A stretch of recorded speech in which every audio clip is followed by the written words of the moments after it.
This is the kind of moment we live in. This is why this movement for People's Party is so fundamentally crucial. Sunday night was the Movement for a People's Party convention, which lasted about 6 hours. And I want to highlight the top 3 speakers at the event: Marianne Williamson, Cornell West, and Nina Turner. So I'm going to show you a clip from each of those speeches. First, I want to give you the kind of the overview here of the People's Party. And of course, I'll link to this below the video, peoplesparty.org. So this is kind of the idea of what the party is about. So they say here, the country is beyond ready for a new nationally viable progressive party, but our movement has been divided into hundreds of organizations working independently of one another. Together, when progressives, independents, and labor come together, we do have the power, the resources, and the support to create the nationally viable alternative to the Democrats and Republicans that 2/3 of Americans are clamoring for. So, of course, they're pointing out the fact that most Americans want to see another major party, are dissatisfied with both parties. If you look at polling based on Democrat, Republican, or independent, independents make up the larger portion compared to Democrats or Republicans. So there is definitely a desire here for another party. Now, of course, there's some disagreement within those independents about what the party should be about. But if you look at issues, polling on issues like Medicare for all, wealth tax, a living wage, you see massive support for all those issues and a lot more. Basically, the Bernie Sanders agenda from 2020, you put that into a poll, the vast majority of that has a majority of American support. So if you have a party actually fighting for those issues, it would have the ability to be viable. Now, of course, the biggest issue, before I get to any of these clips, the biggest issue I see with a party like this, of course, is the institutions. The U.S. is not set up for a third party. So that's the biggest barrier. But even bigger than that, potentially, is the cultural mindset of Americans. So even though in polling they say they want a third party, there are other parties right now. You have a Libertarian Party, you have a Green Party, you have other third parties that there is no support around.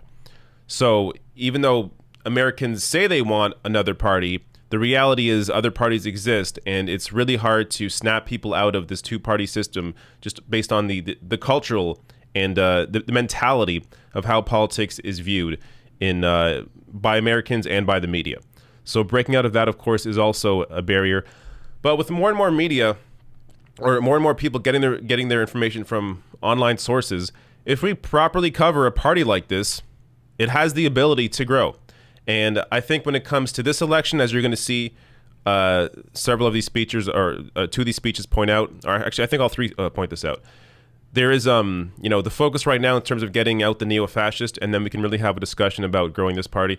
But let me show you the first speaker here that I want to bring up, and that's Marianne Williamson.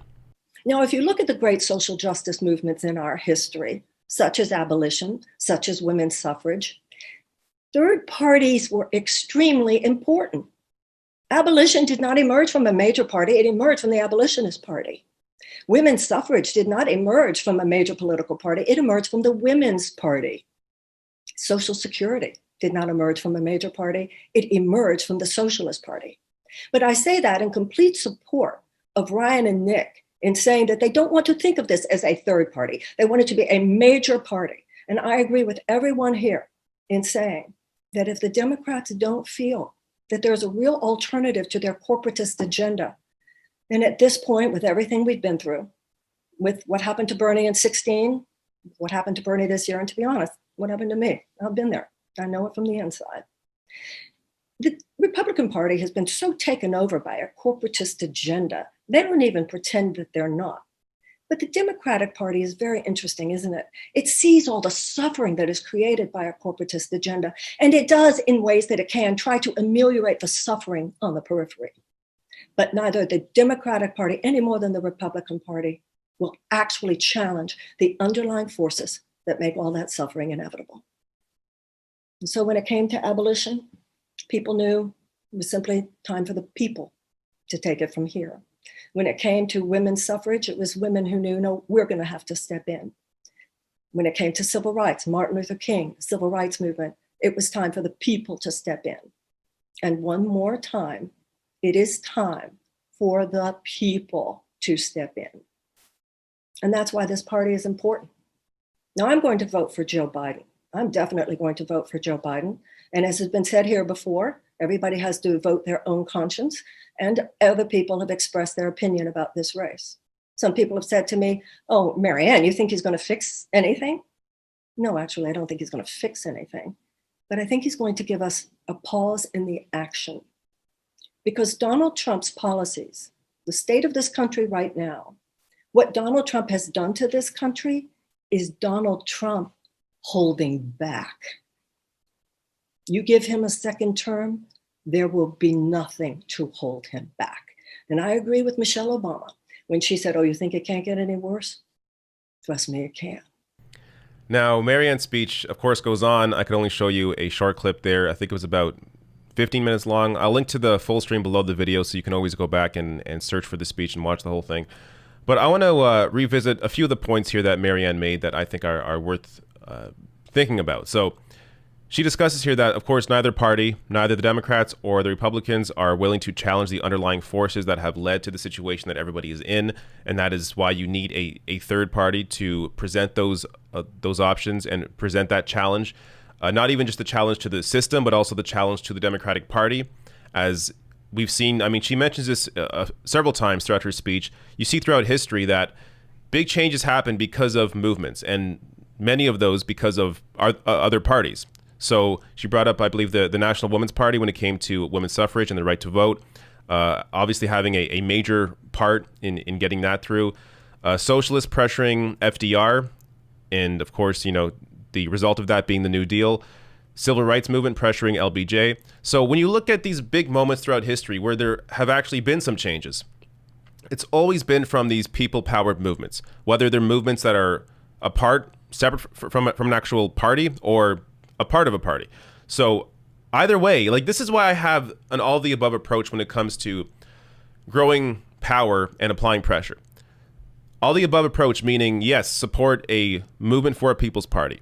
Yes, support primarying out Democratic leaders, as we've seen with AOC taking out Joe Crowley, Cori Bush taking out Lacey Clay, Jamal Bowman taking out Elliot Engel. So continue doing that as well. Also continue building movements like the Black Lives Matter movement or DSA. Continue building that. Also continue fighting locally and statewide. So there are many different ways to apply power and pressure, and many different ways to use your energy. Now, of course, you know, as an individual watching this, it's impossible for you to be involved in everything. But find what avenue appeals to you most and utilize that and use your pressure or use your energy that way. So if you are most motivated by, you know, supporting challenges to Democratic leaders in the House, then help be involved in that and donate and volunteer and push for the next person that's going to primary, you know, the next leader in the Democratic Party. So there's all different ways you can use your power. All the above is the way to look at this. This is why you can never... It's stupid to try and put yourself into certain views where only you have the right path forward, and that the other person that has that path forward or that view, you know, they're wrong and you're right. It's stupid to think about it that way. You have to understand this requires everybody working in every which way, and then seeing whatever works. So you can, like, say you're for the People's Party. You should also be able to acknowledge that AOC taking out Joe Crowley is an obvious plus. That Cori Bush taking out Lacey Clay, a 50-year dynasty in St. Louis, is an obvious plus. That Jamal Bowman taking out Elliot Engel, one of the Democratic House leaders, is an obvious plus. So you can acknowledge those wins and support those wins while still doing your thing with the People's Party. So this is why I'm for an all-the-above approach. But also, the last point she mentioned there, in my clip, if you think things can't get any worse, they can. And I was reminded of this tweet that I saw from Lee Carter here, who tweeted out, "The history of Nazis holding rallies in left-wing areas of Weimar Germany, instigating street fights, and then telling the press that only they could save Germany from the violent communists seems like an important thing for people to be studying right now." So there was a time when people thought it was hyperbole to be comparing Trump to, Nazi Germany. That isn't the case anymore. This stuff, Hitler didn't come out of nowhere. It was gradual. So you really have to take this, and look, Lee Carter is a open socialist. He is I believe he holds a state seat in, let me just double check here. State seat in Virginia. So look, this is somebody who is a socialist and is not at all satisfied or happy about Joe Biden being the nominee, but understands that there is historical precedent here that we should all be looking at when it comes to Trump and his supporters and what is happening right now in the U.S. and the importance of ending this now, of cutting this tumor off now before it grows. Because, look, it's not crazy to say that if Trump wins, who knows if there's going to be actual elections in 4 years. So understand your power completely goes away if Trump has 4 more years. And that's something that I was really happy to see a lot of the speakers also addressed, that it's important to build this party, but build it while saddling the Democratic Party with this crisis, because that is the real way that you begin to wake even more people up to the failures of the Democratic Party, is by having Biden and Harris in charge with their neoliberal agenda, watch their agenda fail, not offer real help to anybody, not offer Medicare for all, not offer a real living wage, not offer a wealth tax. I mean, there are foreign policy especially, we're just talking about the status quo when it comes to essentially both these parties having very similar foreign policy, though of course Trump more dangerous, tearing up the Iran deal, but anyways, an entire hole I don't want to go down. But it's important to in this moment understand the amount of power you can have if you dump this economic and pandemic onto a Democratic Party, onto a neoliberal Democratic Party. And you have people both within Washington, the Just Democrats, fighting Democrats from within, and also outside Washington, People's Party, Black Lives Matter, DSA, having all of this at once to grow a real left movement, both within the party, the Democratic Party, and both through a third party with the Movement for a People's Party. So none of this happens, though, if Trump is still in power. Now, with that said, let me go to the next clip, which is Cornell West. I've got brothers and sisters on both sides. When I listen to Noam Chomsky and Angela Davis, and even my dear brother Bob Ovakin and brother Carl Dix and others, they say, oh, we agree with the critique of the empire, but we cast a vote for Biden. I say, ooh, I'm not used to voting for milquetoast folk like that.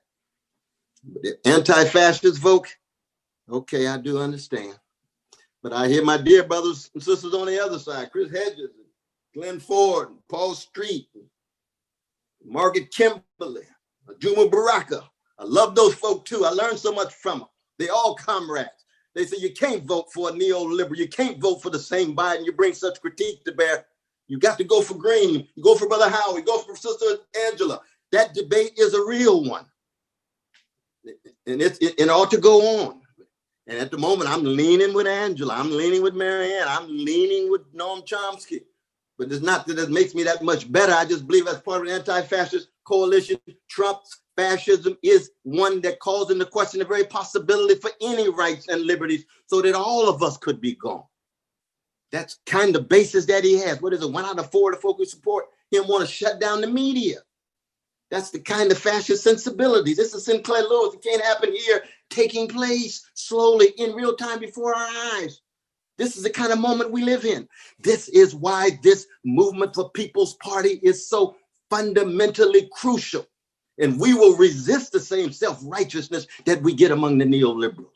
We are stepping into the unknown. So what? I come from a people that step out on nothing and still land on something that we ate, that we helped create based on a love of truth and a love of goodness and a love of beauty. Keep beauty in there. Beauty is very important for empowerment. Cornel West, amazing speech. Again, of course, only a short clip there, but you can watch the full thing on the stream. He mentions here the internal struggle that I completely understand when it comes to voting in this election, and the reason why a People's Party is so important going forward. But he discussed this before on CNN. I covered this when he was on with Anderson Cooper, discussing how, he is voting for Biden but not endorsing him, meaning he understands the need to get out Trump, and the vote is simply to get out Trump. It's not for Joe Biden. So this is why I always discuss how voting is a tool, and the use of that tool changes depending on the situation. So when you have a primary and you have Bernie Sanders, yes, you are voting for Bernie Sanders because you want Bernie to be the nominee. In an election like this, you're not voting for Biden. You're voting for the person that you want to fight. You're voting for your opponent. Who would you rather fight as president? Would you rather fight a neo-fascist in Donald Trump, locking up peaceful protesters, throwing people into unmarked vans and driving off, ripping up the Iran deal, getting us to the brink of war? Or would you rather fight a typical neoliberal? We sort of know what to expect. This time, though, unlike Obama, he's out in the open with his conservatism. There's no hiding it. There's no hope and change. There's no progressive movement that is allured by his grandiose speeches. People are fully aware of what Biden is about, and there is going to be a fight against him from day one. So that is what this vote is about. It's not, your vote for Biden is not supporting Joe Biden. Your vote for Biden is a declaration of saying, hey, I'm going to fight you. I cannot wait to fight you, because we have to get out this neo-fascist, and fighting you is going to allow us to build a real movement against you.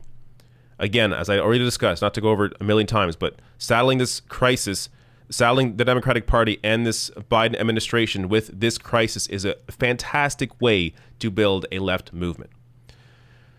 Now, let me get to the last speaker here. Last but certainly not least, Nina Turner. Again, incredible speech here. I can only show you a short clip, but check this out. We got to slay the dragons of neo-fascism. As Dr. West said, the gangster in the White House, he must go.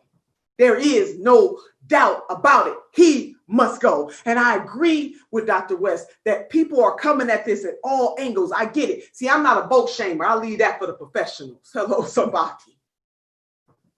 I'm just old fashioned, and I just believe that folks who are running for office ought to earn the vote. And how do you earn the vote? You don't earn it by doing the same old, same old. You earn that vote by giving people a vision. See, you got to have a vision that provides provision for the people.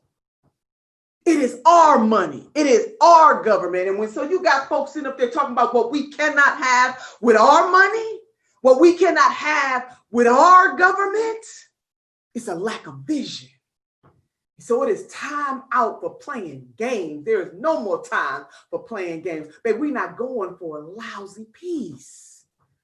So we come together in the spirit of sisterhood and brotherhood. We stand together as people from all walks of life who understand that we must put a little extra on our ordinary so that extraordinary things can happen. They will. They have throughout the course of history. We stand in solidarity with other poor people all around the world. Hello, somebody. Because the Reverend Dr. Martin Luther King Jr. got it right when he said what happens to one directly happens to us all indirectly. We won't stand for a lousy peace.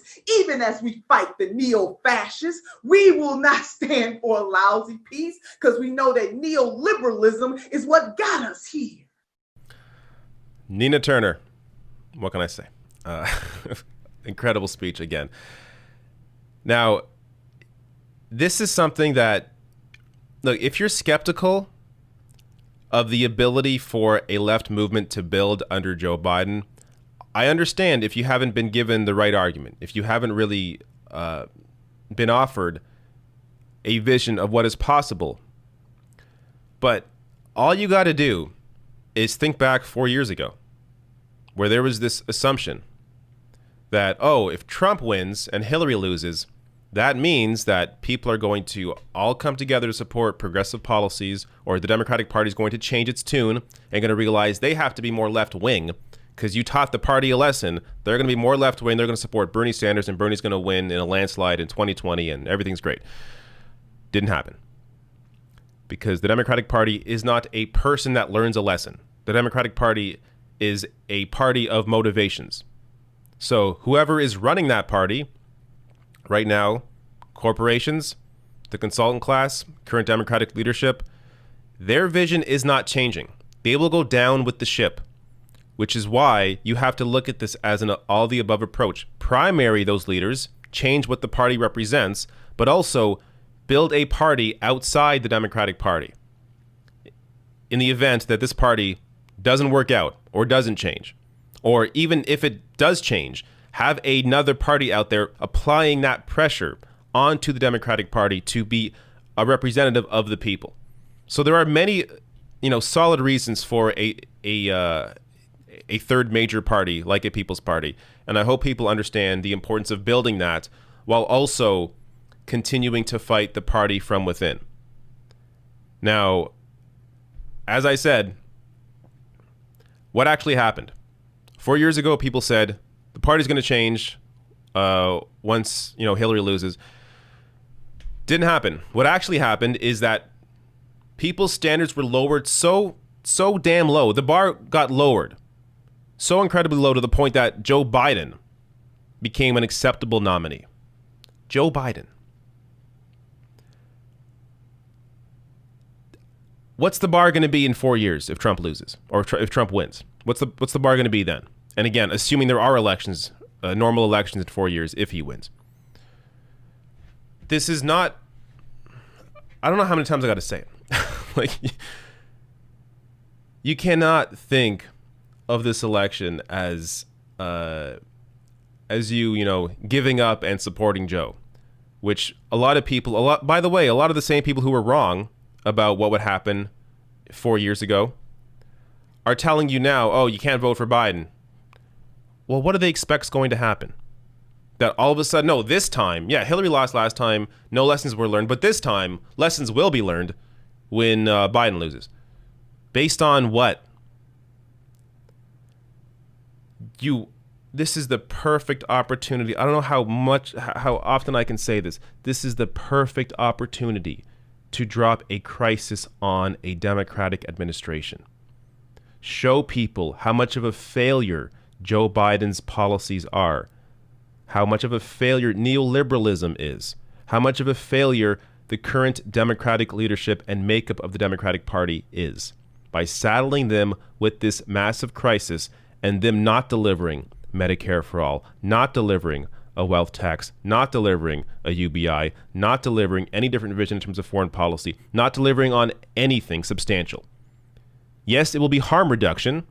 This is why you need to get out the neo-fascist. It's going to be harm reduction, but people are going to be struggling. This is the perfect time to saddle a crisis on the party. So if you actually want to build a third party, this is how you're going to do it. If Trump loses, forget about People's Party. It's not going to be part of the conversation. Nothing's going on. But under a Democratic administration with a party that is in power, failing the people, you're going to have the masses look elsewhere and want some real changes. And this is how you begin to really build that third party under a neoliberal Democratic administration that is not progressive, that isn't even pretending to be progressive. This is how you build a third party starting this year once Biden wins.